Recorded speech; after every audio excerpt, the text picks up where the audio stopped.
வணக்கம்.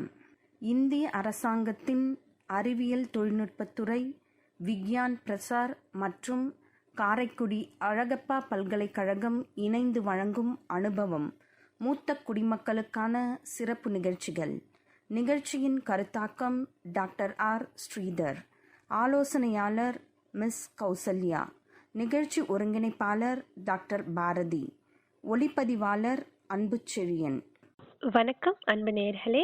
இன்று புதுவை மக்களுக்காக நமது நிலா FM வானொலியில் டாக்டர் கலைவேந்தன் அவர்களை நேர்காணல் செய்ய இருக்கின்றோம். Doctor Kalaivendhan dental surgeon, specialization in implantology, cancer research.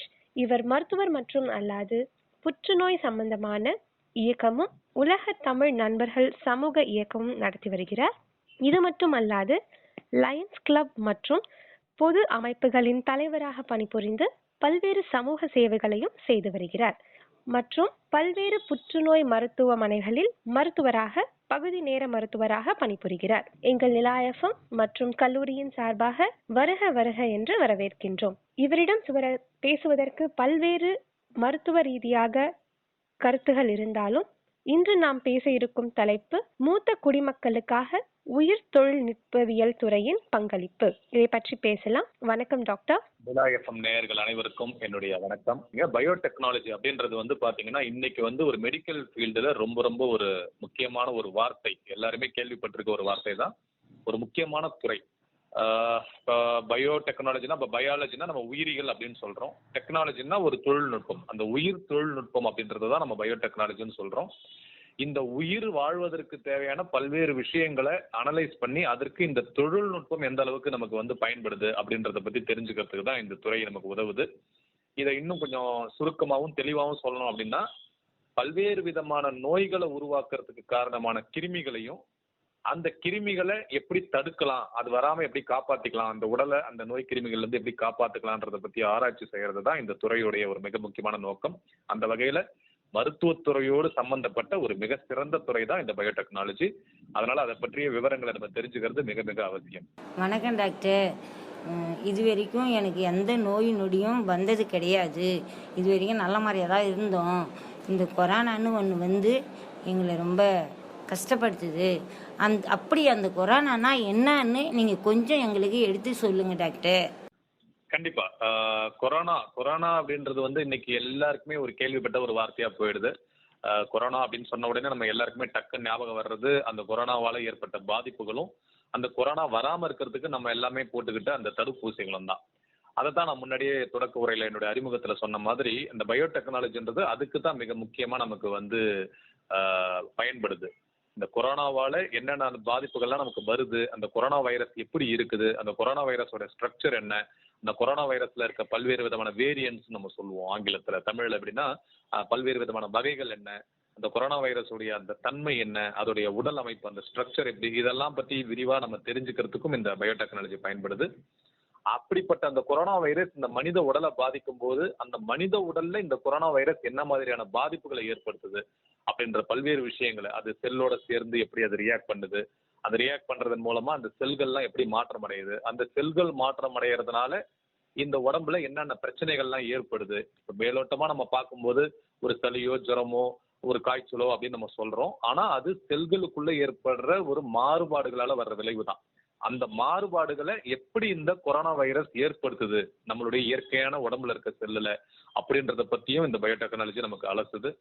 கடைசியா அதுக்குரிய ட்ரீட்மெண்ட், அப்படிப்பட்ட அந்த கொரோனா வைரஸோடைய அந்த வடிவத்தை நம்ம கண்டுபிடிச்சு அந்த கொரோனா வைரஸ் நம்ம உடம்ப தாக்காம இருக்கிறதுக்கு என்னென்ன செய்யலாம் அப்படின்றத பத்தி ஆராய்ச்சி செய்யறதுக்கும் இந்த பயோடெக்னாலஜி நமக்கு பல வகையில இந்த உயிர் தொழில்நுட்பவியல் உதவுது.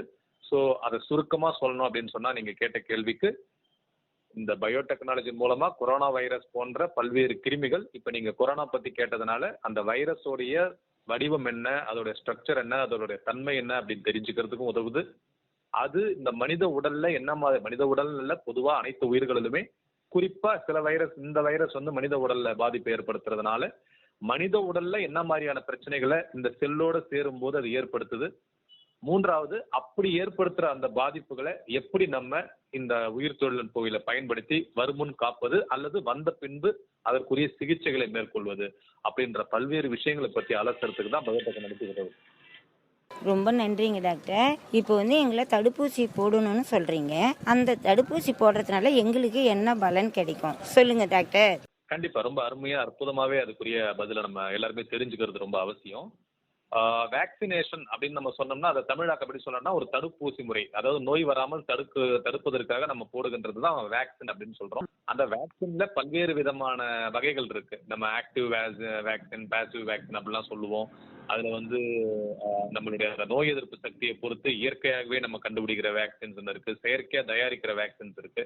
இப்படி வேக்சின்ஸ்ல பல்வேறு வகைகள் இருந்தா கூட இப்ப நீங்க கேட்ட கேள்வி குறிப்பா இந்த கொரோனா வைரஸுக்கும் இந்த வேக்சினேஷனுக்கும் உள்ள தொடர்பை பத்தி கேட்டிருக்கீங்க. அதுக்கு இந்த பயோடெக்னாலஜி எப்படி பயன்படுது அப்படின்னு பாத்தீங்கன்னா, நான் முன்னாடியே சொன்ன மாதிரி தான். இந்த கொரோனா வைரஸோடைய அந்த ஸ்ட்ரக்சரை நம்ம கண்டுபிடிக்கும் போது மெயினா இது எப்படின்னா உடம்புல இருக்க சில செல்களை ரொம்ப நுணுக்கமா நம்ம பார்க்கும்போது ஒவ்வொரு செல்லுக்கும் ஒரு வடிவமைப்பு இருக்கு, நிறைய விஷயங்கள் இருக்கு.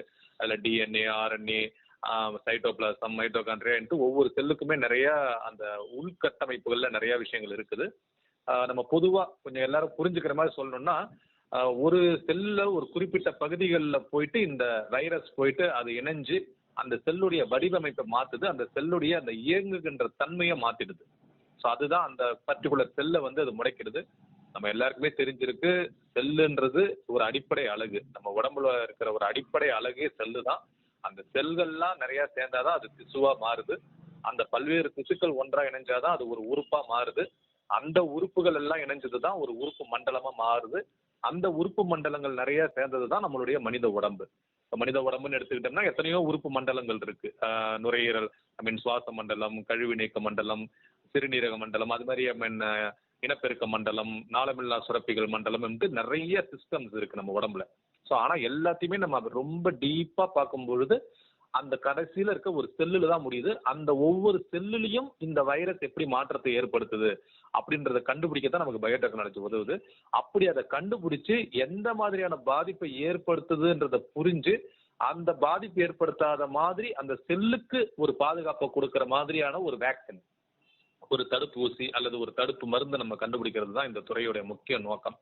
அப்படி கண்டுபிடிக்கும் போது அந்த கொரோனா வைரஸ் அப்படின்ற ஒரு வைரஸ் வெளியில இருந்து வந்து நம்ம உடம்பை தாக்கும் போது இந்த வேக்சின் அந்த உடம்புல செலுத்தப்படும் போது அந்த செல்லோட இது இணைஞ்சு அந்த வெளியில இருந்து வரக்கூடிய அந்த வேக்சினை வந்து அது வெளியில இருந்து வரக்கூடிய அந்த நோய் கிருமியை எதிர்த்து போராடக்கூடிய தன்மையை இந்த செல் பெறுகிறது. இதுதான் இந்த வேக்சினுடைய தத்துவம். இதுல 2 விதமான வேக்சின்ஸ் இருக்கு, பல்வேறு விதமான வகைப்பாடுகள்லாம் அதுல இருக்கு. இப்ப நீங்க கொரோனாவை பத்தி கேட்டதுனால நம்ம பொதுவா பயன்படுத்துற வேக்சின் அப்படின்னு நீங்க பாத்தீங்கன்னா அதே மாதிரி கொரோனா வைரஸ் மாதிரியான ஒரு ஸ்ட்ரக்சர்ல இருக்க அந்த மாதிரியான உயிர் தொழில்நுட்பத்தை பயன்படுத்தி அதே மாதிரியான ஒரு வடிவமைப்புல இருக்க இன்னும் ஒரு படி மேல சொல்லணும்னா கொரோனா வைரஸ் மாதிரியான ஒரு வைரஸையே நம்ம உருவாக்கி நம்மளுடைய உடல்ல பாதுகாப்பான முறையில விடுறோம். அதற்கு நம்ம உடம்புல இருக்க அந்த இம்யூனோ சிஸ்டம் நம்ம சொல்லுவோம், இம்யூன் சிஸ்டம், நோய் எதிர்ப்பு சக்தி மண்டலம், அதுதான் ரொம்ப முக்கியம். ஏன்னா உடம்புல இருக்க நோய் எதிர்ப்பு சக்தியை பொறுத்துதான் நமக்கு எந்த அளவுக்கு நோய்கள் தாக்குது, கிருமிகளோட தாக்கம் எந்த அளவுக்கு இருக்குன்றதை நம்ம தெரிஞ்சுக்கலாம். இதை கொஞ்சம் விளக்கமா உங்களுக்கு சொல்லணும்னா, நம்ம நிறைய பேர் பார்த்துருக்கலாம், ஒரே இடத்துல வசிப்பாங்க, ஒரே மாதிரி சூழ்நிலையில அவங்க இருப்பாங்க. ஆனா ஒரு சிலர் மட்டும் பாத்தீங்கன்னா நிறைய வியாதிகள் அடிக்கடி தாக்கும். அது வயதின் காரணமாக மாறுபடலாம், ஒரு சிலருக்கு பாத்தீங்கன்னா சூழ்நிலையின் காரணமாக மாறுபடலாம், ஒரு சிலருக்கு உணவு பழக்கத்தின் காரணமாக மாறுபடலாம். இது எல்லாத்துக்குமே அடிப்படை என்னன்னா அவங்களுடைய நோய் எதிர்ப்பு சக்தி அந்த அளவுக்கு இருக்கு அப்படின்றதுதான். அந்த நோய் எதிர்ப்பு சக்தியை பலப்படுத்தும் பொழுது இந்த மாதிரியான வேக்சின்ஸ் நமக்கு ரொம்ப பயன்படுது. இந்த மாதிரியான கிருமிகளுடைய பாதிப்பையும் அது வந்து கண்டிப்பா தடுக்குது. அப்படி பார்க்கும்போது இந்த மாதிரி ஒரு வேக்சின், ஒரு தடுப்பூசி மருந்து நம்ம போடும்போது ஒரு செயற்கையான ஒரு நோய் எதிர்ப்பு சக்தியை நம்ம உடம்புல நம்ம உருவாக்குறோம். இயற்கையாகவே நோய் எதிர்ப்பு சக்தி இருக்கிறது நல்லது. ஆனா ஒன்ஸ் இந்த கிருமி வந்து அட்டாக் பண்ணும்போது அதுக்கு நம்ம பாடி, நம்மளுடைய உடம்பு தயாராகணுன்றதுக்காக தான் அந்த மாதிரியான ஒரு வடிவமைப்புல இருக்க ஒரு உயிரினத்தையே நம்ம எடுத்து நம்மளுடைய உடம்புக்குள்ள விட்டு அதுக்கு நம்மளுடைய உடலை தயார்படுத்தி ஒரு போலித்தனமான ஒரு தயாரிப்பை மேற்கொள்ளும் பொழுது அதற்கு இந்த உடம்புல அந்த இம்யூனைசேஷன் செல்ஸ் எல்லாம் அதிகமாகி அதுக்கு போராட தயாராக அந்த உடம்பு இருக்கும் பொழுது உண்மையானுமே ஒரு கொரோனா வைரஸ் வந்து அட்டாக் பண்ணும்போது அந்த கொரோனா வைரஸால பெரிய பாதிப்புகளை ஏற்படுத்த முடியாது. இதுதான் இந்த வேக்சின் போடுறதோடைய அடிப்படையான தத்துவங்கள். அந்த அடிப்படையில தான் இந்த கொரோனா வேக்சின்ன்றது, தடுப்பூசின்றது ரொம்ப ரொம்ப அவசியம். இது கொரோனாவுக்கு மட்டுமல்ல, பெரும்பாலான வியாதிகளுக்கு இந்த முறையில தான் நம்ம மனித இனம் பல்வேறு விதமான தீர்வுகளை கண்டிருக்கு. அது வந்து இளம்பிள்ளை வாதம் சொல்லப்படுற போலியோ டிராப்ஸ் அப்படின்னு இப்ப நம்ம எல்லாம் போடுறாங்க இல்லையா, வருடத்துக்கு 2 முறை குழந்தைங்களுக்கு 5 வயதுக்கு உட்பட்ட குழந்தைங்களுக்கு போடுற அந்த ஆமா போலியோ டாக்டர். வேக்சின்ஸா அது மாதிரியான போலியோ வேக்சின்ஸா இருந்தாலும் சரி, அப்புறம் சின்னம்மை பெரியம்மைன்னா அந்த காலத்துல இன்னைக்கு பாத்தீங்கன்னா இந்த மாதிரி வேக்சின்ஸ் எல்லாம் போட்டு நம்ம முழுமையாவே அதெல்லாம் அழிச்சிட்டோம். அந்த மாதிரி கிருமிகளுடைய தலையெடுப்பே இப்ப இல்லை, யாருக்குமே இப்ப அது மாதிரி நோய்கள் பெரும்பாலும் வர்றதில்ல. இந்த மாதிரி நம்மளுடைய உடலை தயார்படுத்துவதற்கு தான் இந்த வேக்சின்ஸோட பங்களிப்பு ரொம்ப முக்கியம். ஸோ அந்த அடிப்படையில் கொரோனா வைரஸ்க்கும் இப்ப கண்டுபிடிச்சு நம்ம போட்டுக்கிட்டு இருக்க அந்த கோவேக்சினா இருந்தாலும் சரி, கோவிஷீல்டா இருந்தாலும் சரி, இன்னும் வெளிநாட்டிலிருந்து கண்டுபிடிக்கப்பட்டிருக்கின்ற வேக்சின்ஸா இருந்தாலும் கண்டிப்பா அவசியம். அந்த கண்டுபிடிக்கிறதுல மிக பெரும் பங்களிப்பை உங்களை மாதிரி பயோடெக்னாலஜி, இந்த உயிர் தொழில்நுட்பவியல் துறையை சேர்ந்தவங்களுடைய பங்களிப்பு ரொம்ப ரொம்ப இன்றியமையாத ஒண்ணு. சரிங்க டாக்டர், நீங்கள் இப்போ நாங்கள் வயசானவங்க இருக்கோம், எங்களை நாங்கள் பாதுகாத்துக்கிறது நாங்கள் என்ன செய்யணும், என்ன பண்ணாக்கா எங்களே நாங்கள் பாதுகாத்துக்க முடியும், இந்த கொரோனாவிலேருந்து எங்களால் தப்பிச்சு எப்படி வர முடியும்னு சொல்லுங்கள் டாக்டர். கண்டிப்பா கண்டிப்பா. ஏன்னா இது ரொம்ப முக்கியம். ஏன்னா இது எல்லாருமே கேள்விப்பட்ட ஒரு விஷயம். நீங்க கேட்டிருக்க கேள்வி ரொம்ப தேவையான மிக அருமையான கேள்வியும் கூட.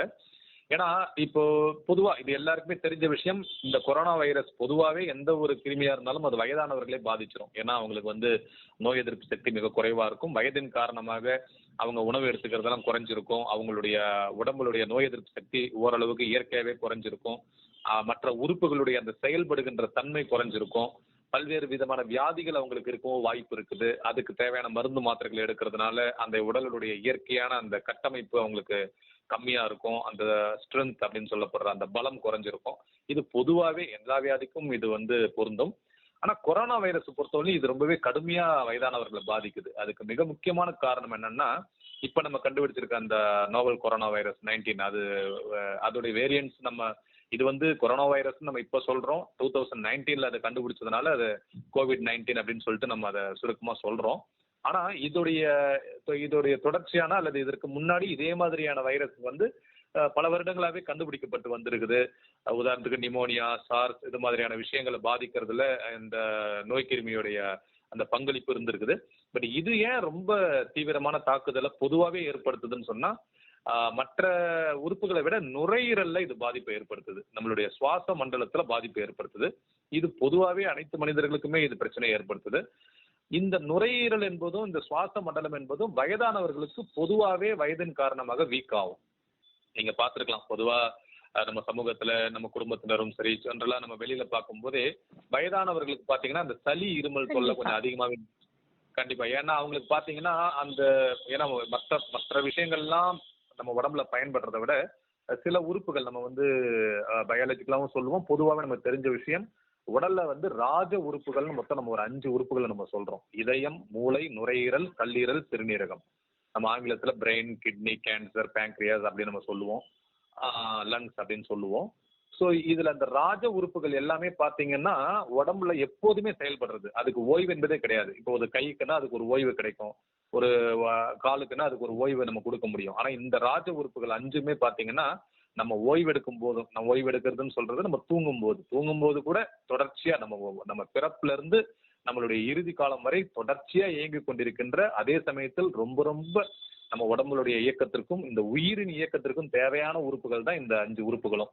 அப்படி இருக்கும்போது அதுல மிக முக்கியமா இந்த இதயம், மூளை, நுரையீரல், கல்லீரல், சிறுநீரகம் இந்த 5 உறுப்புகள்ல இந்த நுரையீரல் என்பது ரொம்ப ரொம்ப ஒரு முக்கியமான பங்காற்றுது எல்லா மனிதர்களுக்குமே. ஏன்னா தொடர்ச்சியா நம்ம வாயில சுவாசிக்கிற அல்லது மூக்கின் வழியாக சுவாசிக்கிற காற்றுல இருந்து நல்லதை பிரிச்சு ரத்தத்தோட கலக்கிறதுல அந்த நுரையீரலின் பங்களிப்பு ரொம்ப இன்றியமையாதது. அப்படி பார்க்கும்போது வயதானவர்களுக்கு இதை தொடர்ச்சியா செய்யும் போது ஒரு 60-70 வயதுல அந்த மூச்சு இழுப்பதில் சிரமம், ஏற்கனவே அவங்களுக்கு மற்ற சில அந்த சளி மாதிரியான பிரச்சனைகள், காய்ச்சல், அதெல்லாம் நுரையீரல் சம்பந்தமான பிரச்சனைகள்லாம் இருக்கும்போது அவங்களுக்கு பிரச்சனை இருக்கும். ஏற்கனவே இந்த கொரோனா வைரஸ் என்பது பொதுவா நுரையீரலை பாதிக்குது. அப்படி இருக்கும்போது வயதானவர்களுக்கு அவங்களுக்கு இன்னும் இந்த நுரையீரல் கொஞ்சம் பாதிக்கப்பட்டிருக்க சூழ்நிலையில வெகு எளிதாக இந்த கொரோனா வைரஸ் அவங்களை அட்டாக் பண்ணிடுது. அதனாலதான் பெரும்பாலான நம்ம மரணங்களை கூட நம்மளுடைய கொரோனா வைரஸோட முதல் அந்த அட்டாக் அது ஃபர்ஸ்ட் வேவ்லயும் சந்திச்சோம். 2வது வேவ்ல அது இளைஞர்களே பாதிச்சுது. பல இளைஞர்களே இந்த நுரையீரல் பாதிப்பால மூச்சு விட சிரமப்பட்டு நிறைய பேர் மரணம் அடைஞ்சதெல்லாம் நம்ம பார்த்தோம். ஸோ இதுல இருந்து நம்ம என்ன தெரிஞ்சுக்கணும்னா, வயதானவர்களா இருந்தாலும் சரி, இளைஞர்களா இருந்தாலும் சரி, அந்த நுரையீரல் அது பாதிக்குது. நீங்க கேட்ட கேள்வி மெயினா வயதானவர்களை எப்படி அதுல இருந்து பாதுகாத்துக்கலாம் அப்படின்னு சொன்னா, நிறைய வழிமுறைகள், இது இயற்கையான வழிமுறைகளும் இருக்கு, மருத்துவ ரீதியான பல வழிமுறைகளும் இருக்கு. மருத்துவ ரீதியா அவங்க ஒரு குறிப்பிட்ட வயதை கடந்த உடனே அவங்களுடைய அந்த வைட்டல் சைன்ஸ் அப்படின்னு நம்ம சொல்லுவோம் ஆங்கிலத்துல. BP, pulse, respiratory rate and heart rate, இந்த 4மே கரெக்டா இருக்கதான்றத ஒரு பீரியாடிக்கலான ஒரு செக்அப் அவங்க பண்ணிக்கணும். அதாவது ரத்த அழுத்தம், அவங்களுடைய அந்த நாடி துடிப்பு அளவு, சுவாச சதவீதத்தின் அளவு மற்றும் அவங்களுடைய இதய துடிப்பின் அளவு, இந்த 4த்தையுமே அவங்க வந்து கரெக்டா அவங்க செக் பண்ணிக்கணும். இதுதான் வந்து ஒரு வைட்டல் சைன்ஸ் அப்படின்னு சொல்லுவோம். அதாவது நம்ம மனித உயிருக்கு மிக முக்கியமான இந்த 4ம் எப்போதுமே சரியான முறையில் இருந்துட்டாலே எந்த பிரச்சனையுமே இருக்காது. ஸோ அப்படி இருக்கும்போது வயதானவர்கள் ஒரு 50 வயது 60 வயதை தாண்டும் பொழுது பொதுவாக நம்ம இவங்களை வந்து ஜெரியாட்ரிக் பேஷண்ட்ஸ் அப்படின்னு நம்ம ஆங்கிலத்தில் மருத்துவத்துறையான வேர்டில் அந்த மாதிரி ஒரு காயின் பண்ணுவோம். பட் அது ஒரு 60 வயதை தாண்டவங்களை ஒரு சீனியர் சிட்டிசன்ஸ் அப்படின்னு நம்ம எடுத்துக்கலாம். அவங்க தொடர்ச்சியாக மருத்துவ பரிசோதனை செய்து கொண்டு இந்த 4ம் கரெக்டாக இருக்கா அப்படின்னு பார்த்துக்கணும். இது இல்லாமல் இந்த டயபெட்டிஸ் மாதிரியான விஷயங்கள், பொதுவாக இந்த வயதானவர்களை பாதிக்கக்கூடிய ஒரு 8 விஷயங்கள் தான். உலக சுகாதார நிறுவனம் வந்து பல்வேறு விஷயங்கள் இருந்தால் கூட ஒரு 8 விஷயங்கள் தான் வயதானவர்களை ரொம்ப பாதிக்கிறதா அவங்க கண்டுபிடிச்சிருக்காங்க ஆராய்ச்சியின் மூலமாக. அந்த 8 விஷயங்கள் அவங்களுக்கு இல்லாம அவங்க பார்த்துக்கிட்டாலே கொரோனா வைரஸ் மட்டுமல்ல எந்த பிரச்சனையுமே அவங்களுக்கு இருக்காது. குறிப்பா பாத்தீங்கன்னா ஹார்ட், அதாவது இதய சம்பந்தமான பிரச்சனைகள், அதாவது கொரோனரி ஹார்ட் டிசீஸ் அப்படின்னு நம்ம சொல்லுவோம் ஆங்கிலத்துல, இதய சம்பந்தமான பிரச்சனைகள், ஸ்ட்ரோக்னு சொல்லப்படுற அந்த பக்கவாதம், அது மாதிரியான பிரச்சனைகள், அதே மாதிரி அப்புறம் அல்சைமர் டிசீஸ், ஞாபக மறதி சம்பந்தமான விஷயங்கள், பர்கின்சன் டிசீஸ் அப்படின்னு சொல்லுவோம். அப்புறம் டயபெட்டிஸ், முக்கியமான ஒரு விஷயம், நீரிழிவு வியாதின்னு சொல்லுவோம் நம்ம. இந்த மாதிரியான சில முக்கியமான அந்த ரத்த அழுத்தம், அதிகமான கூடுதல் ரத்த அழுத்தம் அல்லது ரொம்ப லோ பிபி, குறைவான ரத்த அழுத்தமும் இல்லாம ஒரு சமநிலையில அந்த ரத்த அழுத்தத்தை பராமரிக்கிறது, இப்படி உடம்புல இருக்க அனைத்து விஷயங்களையும் அவங்க தொடர்ச்சியா பராமரிச்சாலே, மருத்துவ ரீதியா ரெகுலரான ஒரு பீரியடுக்கலான செக்அப் போயிட்டு உடம்ப கரெக்டா அவங்க வச்சிருந்தாலே அவங்களுடைய இம்யூனிட்டி கரெக்டா இருக்கும். இம்யூனிட்டி கரெக்டா இருக்கும்போது நிச்சயமா அவங்கள வந்து கொரோனா வைரஸ் பாதிப்பதற்கு வாய்ப்பு கம்மி. இது வந்து நான் சொல்றது மருத்துவத்துறையா நான் சொன்னேன். மருத்துவத்துறையை தாண்டி பொதுவா நம்மளுடைய வாழ்க்கை முறையிலே பாத்தீங்கன்னா பல்வேறு விஷயங்கள் இன்னைக்கு வந்து பல்வேறு பிரச்சனைகளுக்கு மிக முக்கியமான காரணமா இருக்கிறது இந்த வாழ்க்கை முறை. ஒரு அதிநவீனமான, அதி தீவிரமான, அதி வேகமான ஒரு வாழ்க்கை முறை தான். அந்த வாழ்க்கை முறை தான் பல்வேறு பிரச்சனைகளுக்கு காரணமா இருக்கு. அது கொரோனா வைரஸ் மட்டுமல்ல, அனைத்து நோய்களுக்குமே. இந்த கொரோனா வைரஸுக்கும் இது ஒரு மிக முக்கியமான வாழ்க்கை முறை. அதனாலதான் அந்த கொரோனா வைரஸை தடுக்கிறதுக்கு வேற வழியே இல்லாம இப்போ சமூக இடைவெளி தேவை அப்படின்ற அளவுக்கு ஒரு சூழ்நிலையும் வந்துருது. அப்படி பார்க்கும்போது வயதானவர்கள் நிச்சயமா அந்த கொரோனா வைரஸ் வந்து தள்ளி நிக்கணும்னா கண்டிப்பா வெளியில தேவையில்லாம அவங்க போகக்கூடாது. முடிந்தவரை வெளியிடங்களுக்கு அவங்க செல்றதை அவங்க கண்டிப்பா தவிர்க்கணும். முடிந்தவரை அல்ல, எப்போதுமே அவர்கள் முகக்கவசம் போட்டுக் கொள்வது நல்லது. நல்ல சத்துள்ள உணவுப் பொருட்களை அவங்க சாப்பிடணும். நல்ல இயற்கையா நோய் எதிர்ப்பு சக்தி அதிகம் தரக்கூடிய நல்ல பழ வகைகள், அதிகம் சமைக்காத காய்கறிகள், உதாரணத்துக்கு கேரட், அது மாதிரியான நல்ல ஒரு ஊட்டச்சத்து உள்ள உணவுகள், அதே மாதிரி செயற்கையாக பதனிடப்பட்ட, அதாவது இந்த கண்டிஷன் பண்ணி ஏற்கனவே அந்த பேக் பண்ணி வச்சிருக்க அந்த ஜங்க் ஃபுட்ஸ்லாம் சொல்லுவாங்க, அதெல்லாம் சுத்தமா அவாய்ட் பண்றது, நிறைய ஆயில்லாம் அவாய்ட் பண்றது. அது மாதிரி உணவு பழக்கம் என்பது மிக மிக முக்கியம். இது ரொம்ப ரொம்ப முக்கியமான ஒரு விஷயம். இயற்கையோடு இணைந்து வாழறது, இயற்கையான உணவுப் பொருட்களை சாப்பிடுறது. அந்த இயற்கையான உணவுப் பொருட்களை, உணவு பழக்கம் அப்படின்னு சொன்னாலே அதை 2ஆ பிரிக்கலாம். உணவு சாப்பிடுறது எப்படின்றது ஒரு பக்கம், அந்த உணவை எந்த மாதிரி சாப்பிடுறோம், என்ன மாதிரி உணவுகளை உட்கொள்றோன்றது ஒரு பக்கம் இருந்தாலும், எவ்வளவு நேர இடைவெளியில அதை உட்கொள்றோம், சரியான நேர இடைவெளியில. ஒரு காலையில ஒரு பிரேக்ஃபாஸ்ட் சிற்றுண்டியா இருந்தா ஒரு 8ல இருந்து 9 மணிக்குள்ள சாப்பிடணும். மதியானம் ஒரு 12 to 1க்குள்ள சாப்பிடணும். அந்த பீரியாடிக்கலா அந்த ஒரு சரியான கால இடைவெளியில இரவு உணவு ஒரு 8 மணிக்கெல்லாம் முடிச்சிடணும். அதாவது தூங்குவதற்கு ஒரு ஓரிரு மணி நேரங்கள் முன்பாகவே சாப்பிட்டு முடிச்சிடணும். முடிந்தவரை இரவு வேலையோட தூங்கிட்டு அதிகாலையில சீக்கிரம் எழுந்திருக்கணும். இது மாதிரி பல்வேறு விதமான வாழ்க்கை பிஹேவியரல் தெரப்பி நம்ம சொல்லுவோம். அந்த வாழ்வியல் நடைமுறைகளை அவங்க ஏற்படுத்துகின்ற மாற்றமும் மிக முக்கியம். அனைத்திற்கும் மேலாக ஒரு ஸ்ட்ரெஸ்லெஸ் லைஃப், அதுதான் ரொம்ப முக்கியம். எந்த விதமான மன அழுத்தம் இல்லாம நல்ல இசை கேட்கறது, நல்ல திரைப்படங்கள் பார்ப்பது, இயற்கையை ரசிப்பது, நல்ல நண்பர்களோடு மனம் விட்டு பேசுவது, இப்படி அனைத்து வகையிலும் ஒரு இயற்கையான வாழ்க்கை முறையை அவங்க வகுத்துக்கலாம். ஸோ நீங்க கேட்ட கேள்விக்கு சரியான ஒரு சுருக்கமான விடையா நான் இப்ப சொன்னதை சுருக்கி சொல்லணும்னா 2 விஷயங்கள். மருத்துவ ரீதியா ஒரு குறிப்பிட்ட வயதை கடந்ததுக்கு அப்புறம் நான் சொன்ன அந்த வைட்டல் சைன்ஸ் எல்லாம் கரெக்டா இருக்கான்றத பீரியாடிக்கலா அவங்களுடைய குடும்ப மருத்துவரிடம் சென்று செக்அப் பண்ணி அதை கரெக்டா பராமரிச்சு எந்த விதமான பிரச்சனைக்கும் இல்லாம இருக்கணும். 2வது, இந்த கொரோனா வைரஸை பொறுத்தவரையிலையும் அரசாங்கம் சொல்ற வழிமுறைகளும் மருத்துவர் சொல்ற வழிமுறைகளையும் சரியா கடைபிடிச்சு அந்த சமூக இடைவெளி, அந்த மாஸ்க் போடுறது, கை கழுவுறது, சானிடைசர் போடுறது, இது மாதிரி விஷயங்களை கண்டிப்பா கடைபிடிக்கணும். 3வது, நான் முன்பே சொன்னது போல இயற்கையான ஒரு வாழ்க்கை முறையை, இயற்கையாக உணவுப் பொருட்களை சாப்பிட்டு கொண்டு சரியான கால இடைவெளியில் நல்ல உடம்புக்கு ரெஸ்ட் கொடுத்து மன அழுத்தம் இல்லாமல் நல்ல முறையில் பொழுதை கழித்து கொண்டு வாழ்ந்தாலே கண்டிப்பாக எந்த வியாதிக்கும் இடமில்லை. கொரோனா வைரஸ் கண்டிப்பாக இடமில்லை. இது கூட கண்டிப்பாக தடுப்பூசி மிக மிக முக்கியம். அங்கதான் பயோடெக்னாலஜியோட துறை ரொம்ப பங்களிப்பு கொடுக்குது. பயோடெக்னாலஜின்றது மூலமாக கண்டுபிடிக்கப்பட்ட அந்த தடுப்பூசியை கண்டிப்பா அனைவரும் போட்டுக் கொள்வது என்பது நிச்சயமாக கொரோனா இல்லாத ஒரு இன்பமயமான வாழ்க்கையை அவர்கள் வாழ்வதற்கு உதவும். மிக நன்றி டாக்டர். உங்கள் ஆலோசனைலாம் நாங்கள் கேட்டு நாங்கள் இன்னும் சந்தோஷமாக இருக்கணும்னு நினைக்கிறோம். அது மாதிரி நாங்கள் சந்தோஷமாக இருப்போம்.